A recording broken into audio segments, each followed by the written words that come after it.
Basin og nangita ka og kanang gamay nga sakyanan ba, hatchback nya below 100,000 ang down payment naatay 2018 nga Toyota Wigo automatic transmission unya lady owned, first owned ang unit kay nata dinis bukid nag test drive ta ning sakyanana. So far maayo ra kayo ang kondisyon sa unit, walay problema ang unit.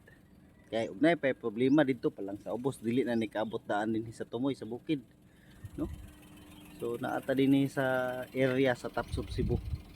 Adto pa man ta dito, saka pa ta dito sa Tapsub Cebu git nga labi, no? So ang down payment ano niya, all in down payment barato kayo, 88,000 pesos subject for approval, no?